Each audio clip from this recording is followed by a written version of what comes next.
नाज़रीन, जिस तरह कयामत की ये निशानी है कि सूरज सवा नेज़े पर आ जाएगा, उसी तरह पाकिस्तान में बड़ी ईद की ये निशानी है कि टमाटर महंगा हो जाएगा।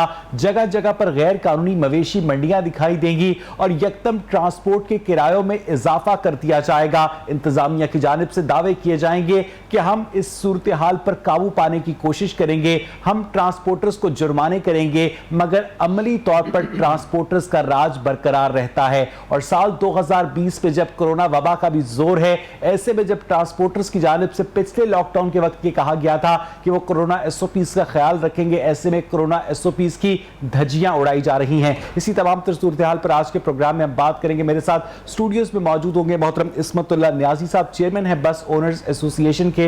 न्याजी साहब, बहुत बहुत शुक्रिया हमें ज्वाइन करने के लिए। आमिर सलामत हमारे साथ मौजूद है, सीनियर कॉरेस्पॉन्डेंट हैं लाहौर रंग के। आमिर, आपसे गुफ्तगू का आगाज करूंगा, ये बताइएगा कि इस ईद पर एक जानिब ट्रांसपोर्टर्स की मनमानियां हैं, दूसरी जानिब एसओपीज की खिलाफ वर्जियां हैं, इंतजामिया का है। अवैस, बहुत शुक्रिया आपका, आपने ठीक पॉइंट उठाया है। सर, ये जो सूरत हाल इस टाइम पे बनाई गई है, गुज़िश्ता ईद जो छोटी ईद थी उस पर जिस तरह से एसओपीज़ तय किए गए थे, अच्छा पहले चूँकि तमाम जो स्टेक होल्डर्स हैं वो हड़ताल में गए, सारे मामलात थे, मगर उसके बाद नज़रअंदाज कर दिया गया बहुत सारी चीज़ों को।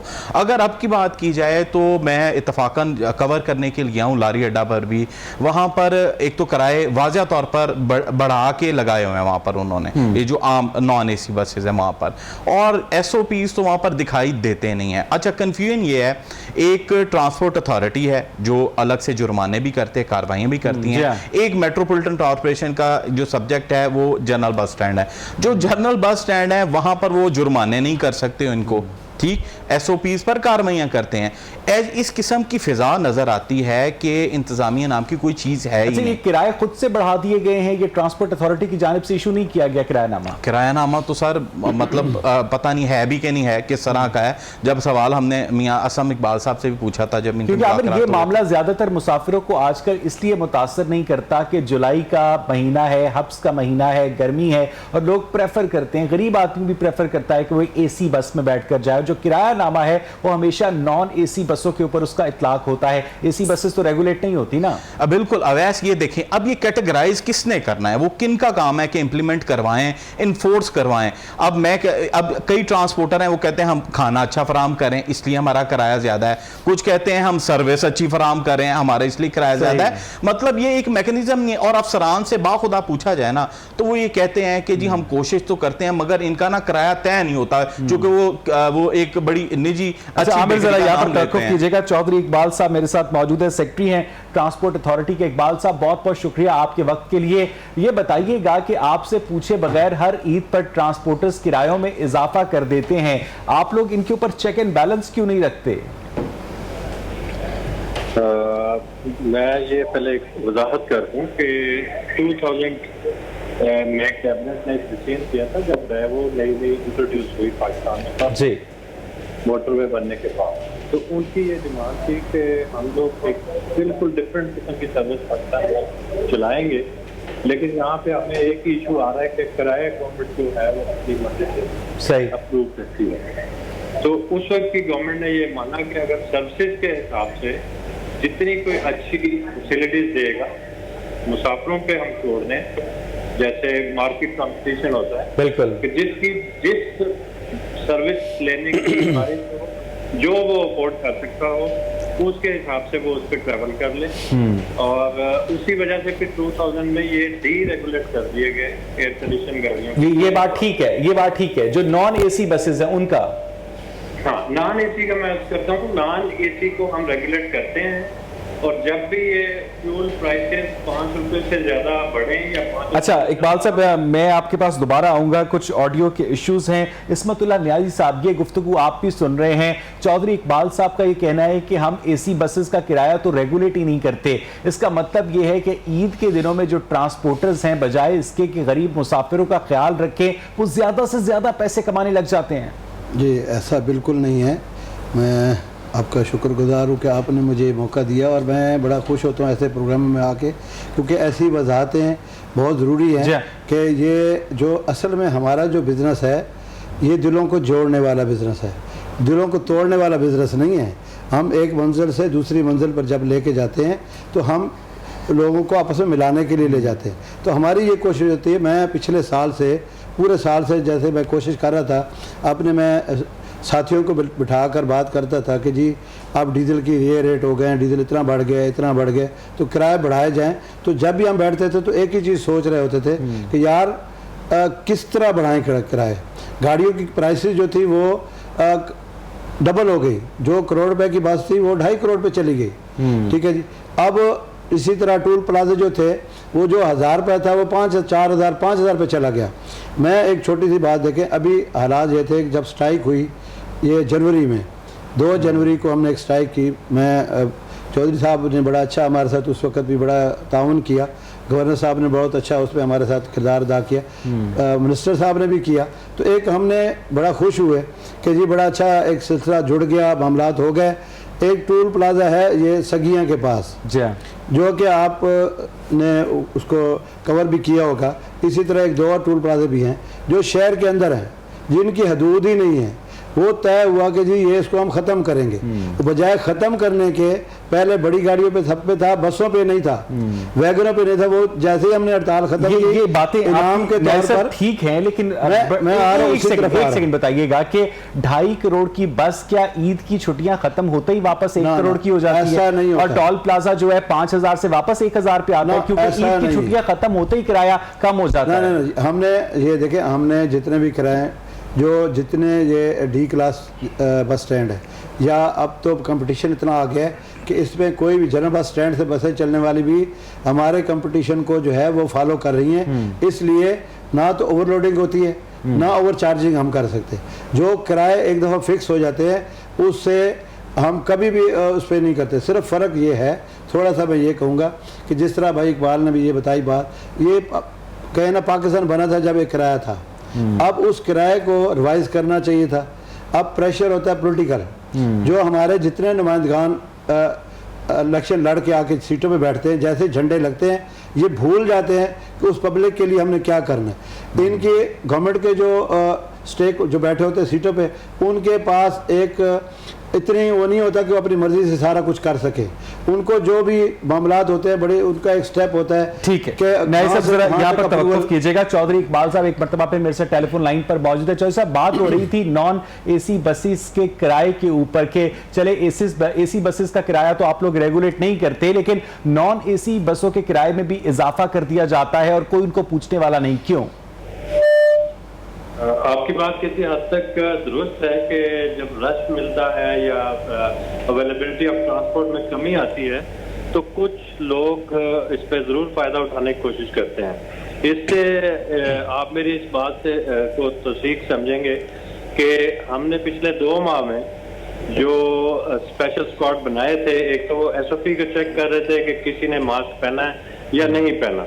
अगर मास्क नहीं पहना तो हम खुद भी मास्क देते रहे और उनको फाइन भी करते रहे। अब उस हवाले से हमने कोई 24,300 से जायद गाड़ियों को 2 जून से, जब से ये हमने इम्पोज किया था मास्क वाला, लेके और कल तक हमने कोई 2 करोड़ 60 लाख के करीब फाइन किया है। ठीक है, ऐसी ट्रांसपोर्ट को जो या SOP पूरी नहीं कर रही या ओवर चार्जिंग कर रही। लेकिन ओवर चार्जिंग तो अब भी हो रही है, इसका मतलब उस फाइन का कोई फायदा नहीं हुआ। जहाँ पे हमें पता चलता है या कोई कंप्लेंट आती है, इमीडिएटली हमारे हर जिले में DRTA के अंदर एक स्पेशल स्क्वाड बना हुआ है और आजकल कंप्लेंट सेंटर भी उन्होंने बनाए हुए हैं ताकि फौरी तौर पे किसी को। अच्छा इकबाल साहब, ये बड़ा अहम नुकता है कि अक्सर लोग जो होते हैं वो कहते हैं कि यार क्या सरकारी इदारों में शिकायत करें, उल्टा ये लोग हमें ही तंग करते फिरेंगे। अक्सर लोग पाकिस्तान में अमूमी रवैया ये है कि शिकायत नहीं करते। मुझे एक बात बताइएगा कि एक ट्रांसपोर्टर जब ओवर चार्जिंग करता है तो उसे ट्रांसपोर्ट अथॉरिटी का डर क्यों नहीं होता है? मेरे ख्याल में तो आप अगर इनकी मीटिंग्स अटेंड करें जब ये हमारे पास आते हैं या जब ये स्ट्राइक कॉल होती है या कोई लंबे चौड़े इशू जब इनके बनते हैं, इनका पहला मुतालबा ये होता है कि जी फाइन बहुत ज्यादा है, हमारे साथ ज्यादती हो रही है, हम टोल टैक्स दे रहे हैं, हम ये टैक्स दे रहे हैं, तो ऊपर से जुर्मानों की भरमार है, लॉकडाउन की वजह से आजकल सवारी नहीं है। इसके बावजूद हम इस बात से कभी पीछे नहीं हटे कि अगर कोई ज्यादती हो रही है और हमारी नजर में आती है तो वो जरूर हम उसको फाइन करते हैं। और अब इस दफा ईद पे तो हमने स्पेशल नहीं चौधरी साहब, ये बड़ी अच्छी बात है कि करोड़ रुपए का फाइन किया गया, सरकार के खजाने में पैसे आए, उससे मुख्तलिफ डेवलपमेंट के काम हो सकेंगे। लेकिन इस फाइन करने के बावजूद भी ट्रांसपोर्टर्स जब आपसे मिलते हैं तो शिकायत करते हैं कि आप लोग हमें फाइन करते हैं, लेकिन ये लोग ओवर चार्जिंग करने से बाज नहीं आते, खास तौर पर ईद के दिनों में। इनको डर क्यों नहीं लगता कि ट्रांसपोर्ट अथॉरिटी जो है कोई सख्त एक्शन लेगी हमारे खिलाफ, हमारी गाड़ियां बंद कर देगी? इसमें मेरा ख्याल 2-3 रीजन है। एक तो हम शायद इखलाकी तौर पे ये जैसे आपने बाकी चीजों में देखा है कि रमजान में भी हम महंगाई कर देते हैं इस कदर ज्यादा कि ना आप टमाटर ले सकते हैं ना सब्जी ले सकते हैं। और इसी तरह अब ये चल रहा है, कोरोना की वजह से लोगों ने जखीरा अंदोजियां कर ली और हर चीज के रेट आसमानों पर बातें करने लग गए हैं। फ्रूट को आप हाथ नहीं लगा सकते। इसी तरह इनमें भी जो लोग ऐसे हैं उनको फाइन, वो पता नहीं उस चक्कर में पड़ जाते हैं ज़हनी तौर पे या साइकोलॉजिकली कि जी हमने ये जो 1000, 2000, 5000 फाइन हो गया इसको इसी तरह पूरा करना है। अगर वो अड्डों से नहीं करते तो रास्ते में कोई ना कोई वो पिक ड्रॉप करते जाते हैं और उसमें ये गड़बड़ करते हैं। ये हमारा कल्चर बन चुका है कि आप डंडा लेके खड़े हुए, सिग्नल को आपने देखा है कि सिग्नल अगर बंदा वहां पे हमारा ट्रैफिक का नहीं खड़ा तो हम क्रॉस कर जाते हैं रेड। सर ये बड़ी अच्छी बातें आप कर रहे हैं, लेकिन ये बातें अगर मेंबर के ऊपर से हो, क्लासरूम में हो, यूनिवर्सिटी की क्लास में हो तो मोरालिटी का लेसन समझ भी आता है। But you are an official, आप एक ट्रांसपोर्ट अथॉरिटी के अंदर सेक्रेटरी हैं, आप इनको बाय फोर्स मजबूर कर सकते हैं कि अगर ये लोग लॉज के ऊपर अमल दरामद नहीं करेंगे तो ऐसे आप इनके खिलाफ कार्रवाइयां करें कि आइंदा से इनको डर हो कि चौधरी इकबाल आ जाएगा या सेक्रेटरी ट्रांसपोर्ट अथॉरिटी आ जाएगी। बिल्कुल आपकी बात दुरुस्त है। मैंने इस दफा इनके साथ ये भी रखा है कि जो गाड़ी दूसरी दफा हम पकड़ लेंगे उसको हम बंद करेंगे कम से कम 72 आवर्स के लिए, और अगर फिर वो करता है तो हम उसको ईद तक जो हफ्ता पूरा है वो नहीं छोड़ेंगे, रिलीज नहीं होने देंगे। ये हम करते हैं जो हम कर सकते हैं। बड़ी हमारे पास फील्ड फॉर्मेशन भी बहुत कम है। आप बिलीव करें कि लाहौर कितना बड़ा जिला है और कितनी आबादी है, पर हमारे पास सिर्फ 2 लोग हैं, जो एक मोटर व्हीकल एग्जामिनर है, एक MMPI हैं जो हमारी तरफ से 2 कांस्टेबल के साथ ये सारा लुक आफ्टर करते हैं। 2 लोग वो दिन पूरे लाहौर में काम करते हैं। जी जी, तो दिन रात वो बैठते हैं। दो हमने वो बनाए हुए हैं स्पेशल उनके स्क्वाड, जो एक general bus stand Badami Bagh पे हर वक्त मौजूद होता है। चौधरी इकबाल साहब, ये तो फिर ह्यूमनली पॉसिबल ही नहीं है इन किरायों को, ओवर चार्जिंग को चेक करना आप लोगों के लिए, जब तक आप लोगों के पास स्टाफ की मुनासिब सहूलियात नहीं होंगी। जी, वो इसके बावजूद हम कभी इससे हटे नहीं। आप इससे अंदाजा लगा लें कि विद इन 2 मंथ हमारा 24,000 से ज्यादा चालान है और 2 करोड़ 60 लाख रुपए फाइन है, जिसमें ओवर चार्जिंग और ये मास्क ना पहनना। ठीक है। अच्छा चौधरी साहब हमारे साथ ही रहिएगा। आमिर सलामत, मैं आपके पास आना चाहूंगा। हम जब भी इस प्रोग्राम के प्लेटफॉर्म से किसी भी पुलिस ऑफिसर से बात करते हैं, अव्वल तो पुलिस ऑफिसर्स अवॉइड करते हैं हमसे बात करना। हम उनसे पूछते हैं कि लाहौर में आम आदमी जो है मुनशियात उसकी एक्सेस में है, नहर के ऊपर हर कोई टीके लगा रहा है, हर कोई पाउडर इस्तेमाल कर रहा है, तो वो आगे से हमें ये बताते हैं कि हमने पिछले महीने 86,712 किलो चर्स पकड़ ली, हमने इतने लाख टन चीजें बरामद कर ली। लेकिन सवाल ये पैदा होता है कि इतनी बड़ी कार्रवाइयों के बावजूद भी लोग उन मनशियात का इस्तेमाल करते हैं। इन तमाम तर चालानों के बावजूद भी ट्रांसपोर्टर्स ओवर चार्जिंग करते रहते हैं। आमिर, बिल्कुल अवैस, ये बिल्कुल आप ठीक कह रहे हैं। और जिस तरह से चौधरी साहब ने भी कहा है कि जिस तरह ये चीज़ें महंगी कर दी जाती हैं, उसका मुनाफा पूरा करने के लिए उस जो जुर्माने हुए होते हैं, लोग ओवर चार्जिंग करते हैं। स्टाफ बहुत कम है, स्टाफ कम सिर्फ होने 2 लोग से हैं, सिर्फ 2 लोग हैं पूरे लाहौर के लिए। देखें, ये स्टाफ इतना नाकाफ़ी है कि एक और प्रॉब्लम है सर, इनके पास जिम्मेदारी कौन कौन सी होगी। इन्होंने ओवरलोडिंग को भी चलान करना है, हाँ। इन्होंने फिटनेस पे भी चलान करना है, इन्होंने दीगर मामलात को भी देखना है। और एक और बड़ी अजीब वजह, इन दिनों में जो नॉन AC बसेज हैं उनको बंद कर दिया। अब यहाँ पर एक मामलात आते हैं, हमारे सामने भी आए हैं कि जो मुतलका ट्रांसपोर्ट के लोग थानों में बंद करवाते हैं तो पुलिस को काम ले दे के उसको बस को छोड़ देते हैं। इनका तो ये मैकेनिज्म ही नहीं, ये बड़ा एक कानून में को सख्ती की जाए, जिस तरह से इन्होंने खुद ही एडमिट किया जो हिसाब ने। और बात भी ये बहुत अच्छी है कि जिम्मेदारी का एहसास दिलवाने के लिए सख्त होना बहुत ज़रूरी है। कानून में ये नरमी की वजह से ही बच जाते हैं। जुर्माना किया, भर दिया, वो पूरा कर लिया, बल्कि ज़्यादा पूरा कर लिया। अब नॉन AC बसेस का ये आलम है कि जिनके पास अमला है लारी अड्डे का, वो कार्रवाई करना पसंद नहीं करते। वहाँ पर ये आलम है कि आप इमेजिन करें कि मतलब एक बंदा पूरे लारी अड्डे में कहाँ घूमेगा। जनरल बस स्टैंड है आपका ठोकर न्याज़वे की, इतनी बड़ी वो कैपेसिटी पे है, चले वो तो एक बना हुआ है मखसूस को कवर कर सकते, लारी अड्डे को कैसे कवर करें? लेकिन इसमें तो न्याज़ी साहब ट्रांसपोर्ट ओनर्स की भी तो जिम्मेदारी है ना कि वो अपने अवाम की जेबों के ऊपर इतना बोझ डालें जिस बोझ के वो मुतहम्मिल हो सके। जब एक कंपनी किराया जो है एक तरफा 1400 रुपए से बढ़ाकर 1800 रुपए करती है तो ऐसा नहीं होता कि दूसरी कंपनी भी 1400 रुपए पे रहे, वो भी 1800 करती है। बाकायदा बड़ी मुशावरत के साथ ये सब कुछ चल रहा होता है न्याज़ी साहब। जी ऐसी बात बिल्कुल नहीं है, मैं अभी बातें ये सारी सुन रहा था मगर मैं इतना मुतफिक नहीं हूँ इस बात से। देखिए बात आपने की कि ओवर चार्जिंग की या ओवरलोडिंग की, जो आजकल हालात हैं उसमें तो ये दोनों चीज़ें पॉसिबल ही नहीं है। अच्छा, आप लोग का ख्याल रख रहे हैं? मेरी पूरी रिक्वेस्ट सुन लेना जी, अब मुझे थोड़ा सा बोलने का मौका दे। देखिए हम लोग जब तक जो किराया हम फिक्स करते हैं असल मसला कहाँ पे आता है, दो चीज़ों पे। एक पे ये कि पैसेंजर जो है गाड़ियाँ मैं मुल्तान एक गाड़ी जा रही है, वो पैसेंजर कहता है जी मुझे साहिवाल बिठा दो। अब साहिवाल के लिए अलग गाड़ी है, उसमें नहीं वो बैठेगा, वो आकर बैठता है मुल्तान वाली गाड़ी में। अब जब वो गाड़ी मुल्तान जा रही है तो उसने मुल्तान के टिकट लेना है ना जी। अब वो क्या करता है, टिकट लेके बैठ गया, बाद में शोर मचा दी, मुझ पर ओवर चार्जिंग हो गई। देखिए इस तरह की बातें होती हैं। हमने जितनी कोशिश वो मुसाफिर पागल है जो मुल्तान में ज्यादा जल्दी जाने के लिए मुल्तान की बस में बैठे। देखिए जल्दी जाने के लिए 2 दिन में अगर आप कभी भी ये पूरे पंजाब का रश जो है लाहौर से 2 दिन में कवर कभी नहीं कर सकते।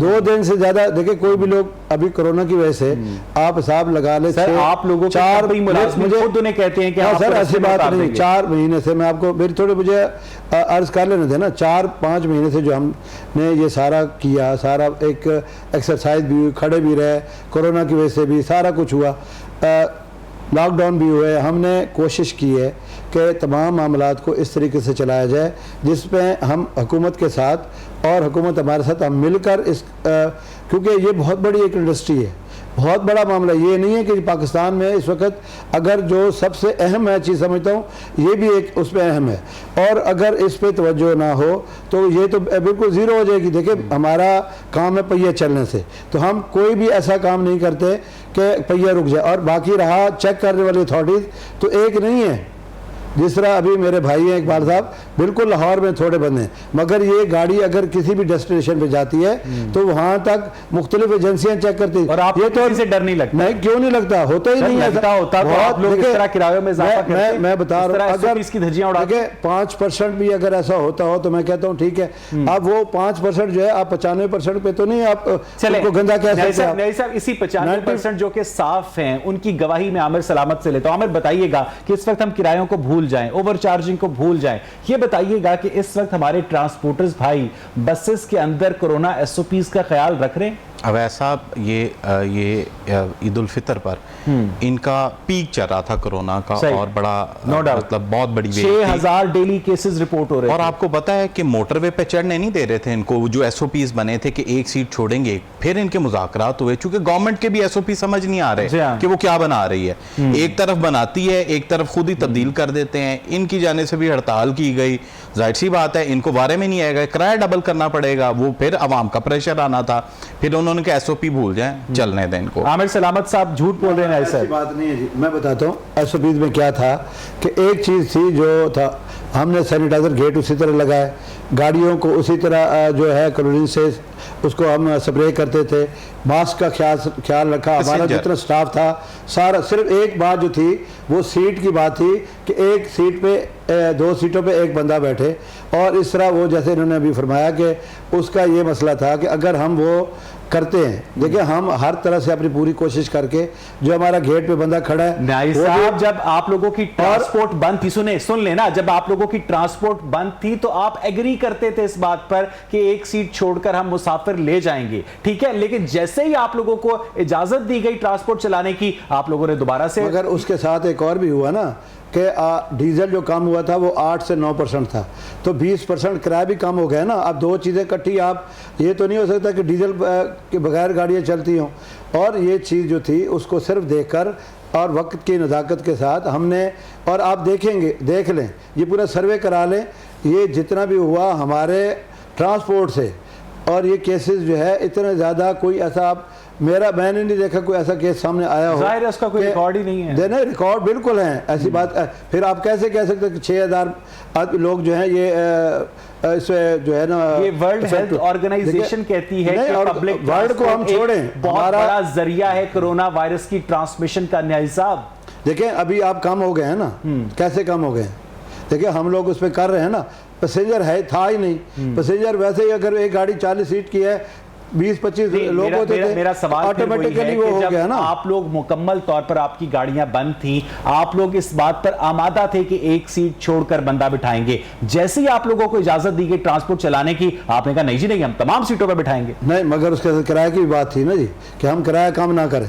जो किराया चल रहा था हम कहते थे कि अगर वो तो हो ना, देखिए अभी हम जिस तरह कर रहे हैं, हम अब गाड़ियां कोई किराया अभी पता करा लें, डी क्रॉस यहाँ पे जितने टर्मिनल हैं वहाँ पे गाड़ियां खाली वापस आ रही हैं और उसी किराए में जा रही हैं। अच्छा, मुझे एक जो किराया हमारे आज से 6 महीने ब्रेक पर जाने से पहले चौधरी इकबाल साहब, मैं आपसे एक बात पूछना चाहूंगा कि आप लोगों का कोई ऐसा यूनिवर्सल एक्सेस नंबर या कोई शिकायत की हेल्पलाइन है जिस पर आप लोगों को बताया जा सके कि एक आम मुसाफिर के साथ ओवर चार्जिंग की जा रही है नॉन एसी बसेस में?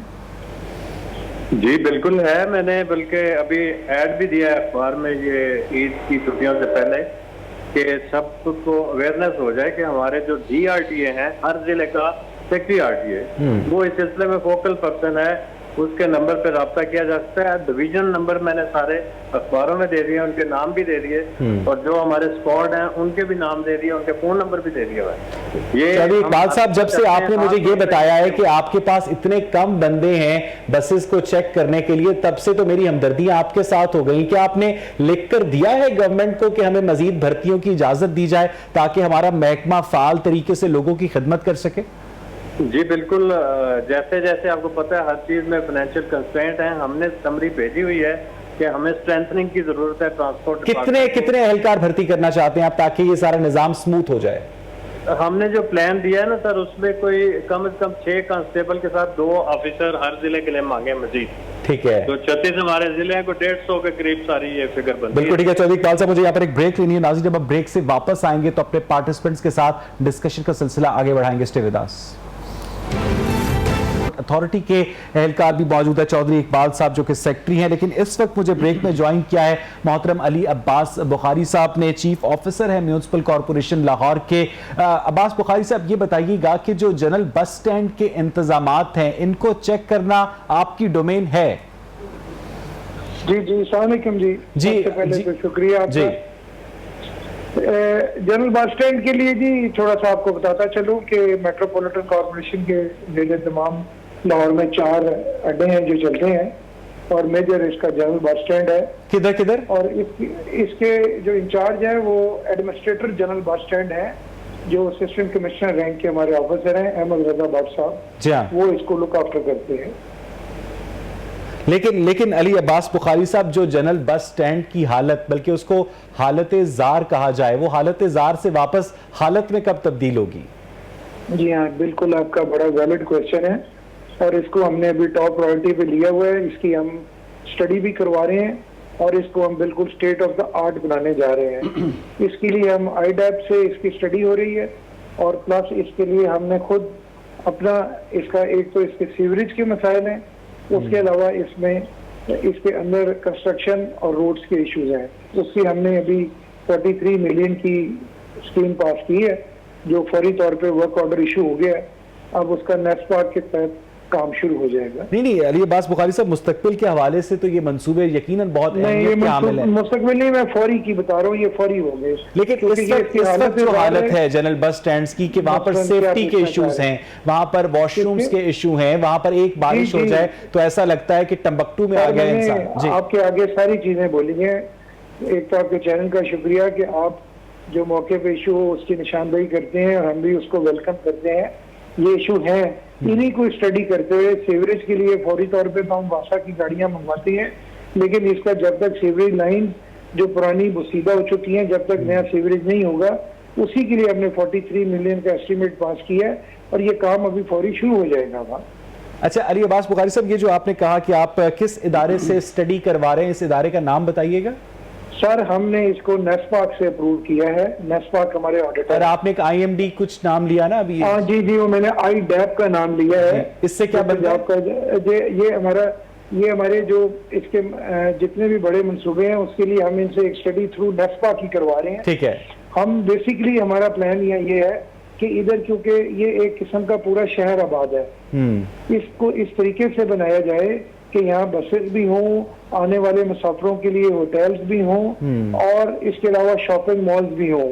इन बेसिस पे इसकी हम स्टडी कर रहे हैं ताकि आने वाले दौर में ये लोगों के लिए एक इंतहाई आरामदेह जगह हो, जो आप जैसे कि और अली अब्बास बुखारी साहब, अब तक हम एक्सेप्ट करते हैं। एग्जैक्टली, वो बड़ी अच्छी बात है। ये जो काफी मसाइल हैं, इनमें से मेजर मसाइल कौन कौन से आप लोगों ने आइडेंटिफाई किए हुए हैं कि इनको फौरी बुनियादों पर हल करने की जरूरत है? फौरी तौर पे तो हम वहाँ पोर्टेबल वॉशरूम्स ला रहे हैं, जो सबसे जरूरी चीज है, ताकि लोग आते हैं तो उनके लिए वॉशरूम ऐसा होना चाहिए जो आरामदेह और साफ हो। वॉशरूम्स वहाँ हैं लेकिन उनकी उस तरह मेंटेनेंस नहीं होती है, उनको अब उनकी मेंटेनेंस के लिए भी स्टाफ हमने वहाँ लगाया। उसके अलावा मुसाफिरों के बैठने की जगह ऐसी होनी चाहिए जहाँ वो कंफर्टेबल फील करें। प्लस आजकल क्योंकि हम कोविड को देख रहे हैं, तो कोविड को देखते हुए भी वहाँ सोशल डिस्टेंसिंग को भी फॉलो किया जाना चाहिए। फिलहाल वहाँ हम इसमें मुकम्मल कामयाब तो नहीं, लेकिन हम कोशिश कर रहे हैं, हमारी नीयत साफ है और इसको हम बिल्कुल ठीक करेंगे। तो इन तमाम कामों के लिए म्यूनिसिपल कॉर्पोरेशन फंड्स कैसे जनरेट करेगी अली साहब? सर मेरा मेट्रो पहले तो ये है कि लाहौर क्योंकि 50 लाख के मेट्रोपॉलिटन, एग्जैक्टली जी जी, तो हम मेट्रोपॉलिटन कॉर्पोरेशन है, हमारा ओन सोर्स है, प्लस हमारी जनरल बस स्टैंड पे जो बेज हैं वो नलान करते हैं और वहाँ से हमें अच्छा रेवेन्यू जनरेट होता है। लेकिन माजी में ये रेवेन्यू कहाँ खर्च होता रहा? देखें ये हाँ माजी में ये लाहौर शहर की खिदमत में ही खर्च होता है। लाहौर की स्ट्रीट लाइट्स हैं, जैसे रोड्स के भी हमने बड़े मंसूबे रखे हैं, पैच वर्क का है, इन तमाम कामों में जो भी मेट्रोपॉलिटन कलेक्ट करती है टैक्सेस वो लाहौर शहर के ऊपर ही नहीं। अली अब्बास बुखारी साहब, जनरल बस स्टैंड आपको माजी में रेवेन्यू देता रहा और बदले में जनरल बस स्टैंड की हालत बिगड़ती रही। आप जनरल बस स्टैंड से रेवेन्यू कलेक्ट करके बकिया लाहौर शहर की खिदमत करते रहे, लेकिन उस जनरल बस स्टैंड को आप लोग नजरअंदाज करते रहे। जी ऐसे ही होगा, होता भी रहा है, लेकिन अब नहीं है क्योंकि मौजूदा एडमिनिस्ट्रेटर जो हमारे कमिश्नर डेप्टी मिनिस्टर है, इस पर मैंने स्पेशल एम्फेसिस दिया हुआ है। इसकी हमारी स्टडीज मुकम्मल है, मैं आपसे अगर पता होता तो मैं शेयर भी। अच्छा आमिर सलामत, आप अली अब्बास बुखारी से कुछ पूछना चाहेंगे? अच्छा नहीं अवैस कि ये तो बात ठीक है कि जो साबका कमिश्नर थे, इनसे पहले जो दौर था आसिफ बिलाल लोधी साहब, उनका और अली अब्बास बुखारी ने ये इनिशिएटिव लिया था। और चूंकि ये एक वजह थी कि जो बात आपने पॉइंट आउट की ना, बिल्कुल ठीक है कि एक सोने की चिड़िया है, यहाँ से इतना बड़ा रेवेन्यू जनरेट होता था। इनका ही इनिशिएटिव था कि ये इनको जदीद तर्ज पर इसको बनाया जाए और कमिश्नर साहब ने बहुत सख्ती से, जो साहबका हैं, उन्होंने कहा था कि यार फंड्स इस पर भी लगाएं, जहां से कमाते हैं वहां पर लगाएंगे नहीं तो कैसे आएंगे। उस हवाले से प्रोजेक्ट थे। और जिस तरह से ये स्कीम की बात बता रहे हैं, ये स्कीम कही गई थी कि इसको फौरी तौर पर बनाया जाए, क्योंकि आपने बिल्कुल ठीक पॉइंट आउट किया है कि वहां से तो गुजरा नहीं जाता। एक मामूली बारिश हो जाए तो वहां की तो हालत ज़ाहिर इस तरह है कि अगले 2 दिन ठीक नहीं होती। वहां से गुजरना तो माहौल की दुनिया, वो दूर से नहीं गुजर सकता बंदा। पर उसके लिए जो सीवरेज की, अगर मैं उम्मीद करता हूं कि अगर वो हो जाती है मुकम्मल तो ये बड़ा कुछ होगा। मगर अली अब्बास बुखारी साहब, आमिर सलामत ये कहना चाह रहे हैं कि इतनी ताखीर क्यों हो गई? क्योंकि महकमा जो होता है वो एक शख्स का मोहताज नहीं होता, अफसरान तो आते जाते रहते हैं, महकमा तो अपनी जगह स्टैंड करता है ना। आपकी ये बिल्कुल वैलिड आपने ये पॉइंट उठाया है, ताकीर की वजह नहीं है बेसिकली, क्योंकि ये एक काम पुराना और पेचीदा था, इसकी बाकायदा स्टडीज करनी थी, फंड्स का बयान नहीं करना था। इसकी बाकायदा स्टडी करके, सर्वे करके, वासा को ऑन बोर्ड लेके, नस्वा को ऑन बोर्ड लेके, अब जो फाइनल स्कीम बनी है उसका फिर टेंडर लगा है और इसका अब वो काम शुरू हो जाएगा। कब तक शुरू हो जाएगा बुखारी साहब? थोड़ी सी ये ईद के फौरी बाद ये शुरू हो जाएगा, वर्क ऑर्डर दे दिया जा चुका है।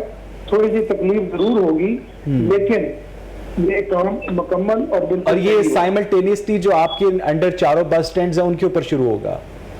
नहीं सर, ये इस वक्त हम जो बात कर रहे हैं जनरल बस स्टैंड की कर रहे हैं, जो बदामी बाग में है, जिसके वाकई बड़े पेचीदा मसाइल हैं, 600-700 कनाल से ज्यादा ये जमीन है, इस सारी का हम एक बड़ा अच्छा मसला। अच्छा, न्याजी साहब ये हमारे साथ मौजूद हैं, चेयरमैन है बस ओनर्स एसोसिएशन के। न्याजी साहब, आपको म्यूनिसिपल कॉर्पोरेशन से तो कोई शिकायत नहीं है? नहीं, शिकायत की बात नहीं है, मगर ये एक चीज़ ज़रूर है, जैसे भी बुखारी साहब फरमा रहे थे कि जी पैसा जितना ये कलेक्ट कर रहे हैं ट्रांसपोर्टरों से, उस पर 25% भी खर्च नहीं हो रहा। 25% बहुत बड़ी बात मैं कह रहा हूँ, शायद इससे ज़्यादा, इससे कम होगा।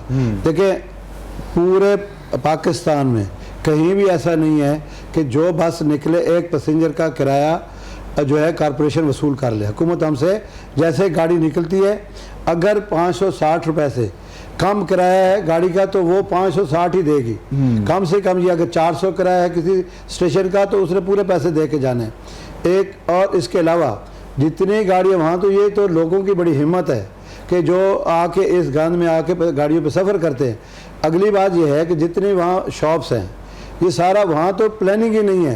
जो लैट्रिनों की ये बात कर रहे थे, वहाँ बाहर खड़े बंदे पैसे इकट्ठे कर रहे होते हैं, तो उनका काम नहीं वहाँ सफाई रखे, ठीक है ना। ये सारी, और फिर जिस कारपोरेशन ने पूरे लाहौर को करना है साफ, वो एक 600 कनाल का जो देखे ना बहुत बड़ा एरिया है, उसका इस्तेमाल कभी अगर आप भाई सलामत वहाँ गए होंगे, इन्होंने देखा होगा, उसकी प्लानिंग ही नहीं की गई। अगर प्लानिंग से ये सारा काम किया जाए कि बसों को किया जाए, उनकी वर्कशॉप्स को किया जाए। साहब ये बड़ा अहम नुक्ता है। वैसे तो सारी बड़ी अहम बातें की नाई साहब ने कि जो आप लोगों ने आउटसोर्स किया होता है लैट्रीन का इंतजाम, जो बाहर खड़े होकर पैसे ले रहे होते हैं, ये अब उनका काम है ना कि वो उस लैट्रीन को साफ सुथरा रखे। पैसे तो लेते हैं वो हर बंदे से, लेकिन उसको साफ सुथरा नहीं रखते। हर निकलने वाली गाड़ी से भी पैसे लिए जाते। अली अब्बास बुखारी साहब, आपको मेरी आवाज आ रही है?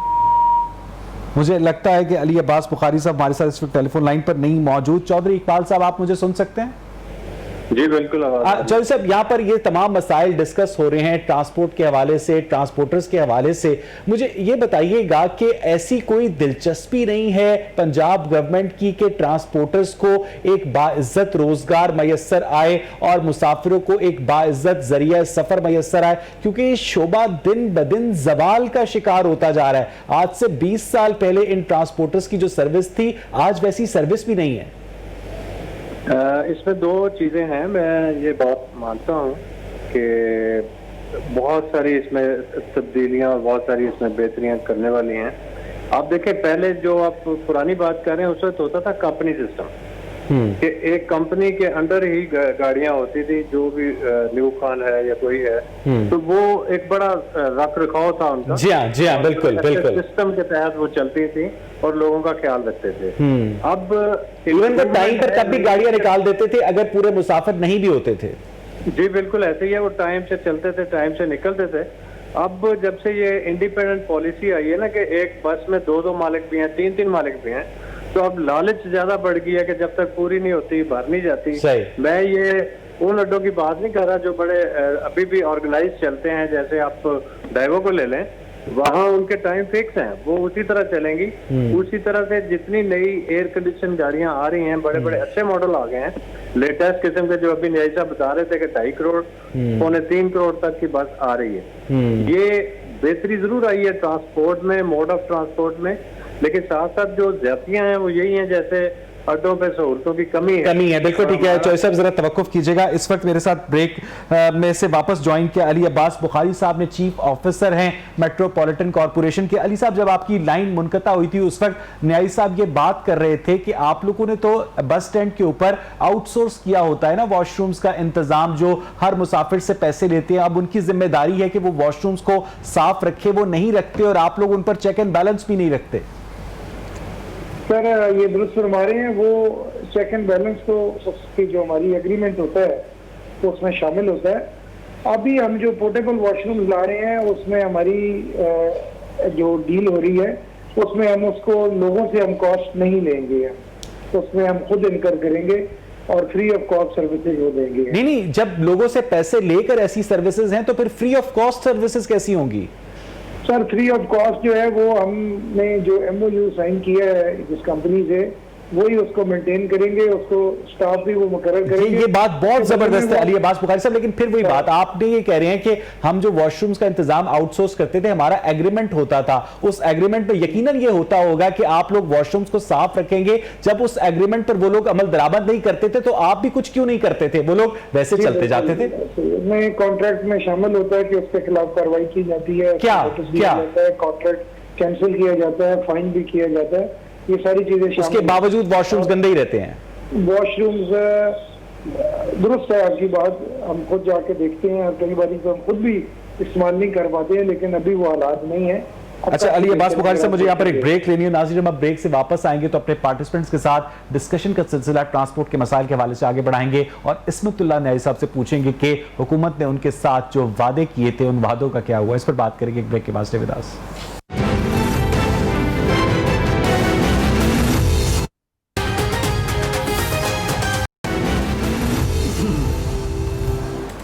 वेलकम बैक नाज़रीन। ब्रेक से पहले हम बात कर रहे थे ट्रांसपोर्ट के मसाइल के ऊपर। इस्मतुल्लाह न्यारी साहब हमारे साथ मौजूद हैं, चेयरमैन है बस ओनर्स एसोसिएशन के। न्यारी साहब, मुझे ये बताइएगा कि इस कोविड-19 के शुरू में गवर्नमेंट ने आप लोगों से कुछ वादे किए थे, वो वादे पूरे हुए और वो वादे क्या थे? जी बहुत शुक्रिया जी, ये बड़ी अच्छी बात है कि आपने हमारी पुरानी बातों को, कम से कम ये है कि शायद हमारे मिनिस्टर भी सुन ले। देखें, जब भी कोई मसला होता है हम लोग अफोर्ड ही नहीं कर सकते कि कोई स्ट्राइक करे। जब हम बिल्कुल एंड पे आ जाते हैं ना कि जी अब हमारे मसाइल बस हो गई, कोई सुनने वाला नहीं है और ना हम पे तवज्जो देने वाला, तो फिर हम अपने दो सोर्स करते हैं। एक ज़ाती तौर पर जिनसे मिनिस्टर साहबान से अगर कोई आपके अप्रोच है उनको करते हैं, और दूसरा फिर हम पब्लिकली जो है उनको, पब्लिक को साथ लेकर अपना एहतजाज पेश करते हैं। उसमें जो दो तीन और अहम चीज़ें थी, एक तो ये था कि मैंने ये कोशिश की थी, जिस तरह अभी इकबाल साहब ने बताया कि जी पुराना दौर ये था, मैं उसी में ये चाह रहा था कि एज ए इंडस्ट्री इस जो है इसको स्टेटस दे दिया जाए ट्रांसपोर्ट को। इसमें ये होगा कि तमाम लोग अपने एक, लेकिन ट्रांसपोर्ट इंडस्ट्री है नहीं ना, ये सर्विस है। नहीं, सर्विस नहीं है। आप लोग बस बनाते नहीं, आप लोग बस चलाते हैं। मैं बताता हूँ, नहीं मैं इस पर भी आपसे डिबेट कर लूँगा, मगर टाइम आपका बहुत थोड़ा होगा और मैं इस पर अपनी बात आगे कर नहीं सकूँगा। दूसरी बात ये थी, जो हमने बसें खरीदी हैं इसको हमने जो है हम चाहते थे कि जो बैंकों से हमें जो है कोई ना कोई ऐसा फ़ायदा दिया जाए कि ये जो डिपार्टमेंट जो है ये खड़ा रहे और इस पे वर्क होता रहे। और जैसे कि इन्होंने जो बिल्डिंगें बनाने वाले थे उनको सपोर्ट किया, गवर्नमेंट ने उनके लिए लोन करवाया। तो मैं ये बातें हमारे से तय हुई थी कि जी मेरे अपने हलके से जो है जहाँ पर ज़्यादा डी क्लास हैं, जो सूबाई भी मिनिस्टर हैं इंडस्ट्रीज़ के, और आप इस दफा कुर्बानी कर रहे हैं? जी बिल्कुल, क्यों कितने जानवर कर रहे हैं? वो तो अब ये है कि मैं तो कोशिश ये कर रहा हूँ कि जो जितना इस वक्त, और मैं तो मसले भी पूछता रहा हूँ कि अगर कोई ऐसा होता कि जी क्योंकि अब कुर्बानी आपके ऊपर, जिसके ऊपर फर्ज है वो कितने जानवर कर रहे हैं आप? मैं तो 2 जानवर कर रहा हूँ जी। यानी माशाल्लाह इतने आप साहिब इस्तेताअत हैं और आपको बैंकों से लीज पर रियायत चाहिए। नहीं, देखिए 2 बकरों से तो नहीं लीज की गाड़ी चल रही है। इसका मतलब ये है कि आप साहिब इस्तेताअत हैं। देखिए बात सुने, अब एक गाड़ी जब हम खरीदते हैं वो गाड़ी कोई 2 बकरों की कीमत की नहीं आती। सर मैंने कहा 2 बकरों की बात नहीं होती, बात होती है कि आप साहिब इस्तेताअत हैं। ये आपकी जरूरत से बढ़कर माल था जो आप अल्लाह की राह में कुर्बान कर रहे हैं। इसका मतलब है कि आपकी जरूरियात पूरी होती हैं इस वबा के दिनों में। अल्लाह पाक ने फरमाया है कि मेरे दिए में से खर्च करो, मेरी राह में खर्च करो, मैं उसके बदले कर्जा लेकर तो कुर्बानी नहीं होती ना। कर्जे की बात नहीं है यहाँ, अल्लाह को जब हम दीन की बात पे अभी आ नहीं रहे ना। चले, मेरा बात खत्म हो गया, इस पर हम फिर किसी प्रोग्राम में बात करेंगे। बहुत बहुत शुक्रिया न्यारी साहब, बहुत बहुत शुक्रिया आमिर सलामत। नाज़रीन, आज का प्रोग्राम आपने देखा, अपने फीडबैक से हमें जरूर आगाह कीजिएगा। प्रोग्राम देखने के लिए शुक्रिया।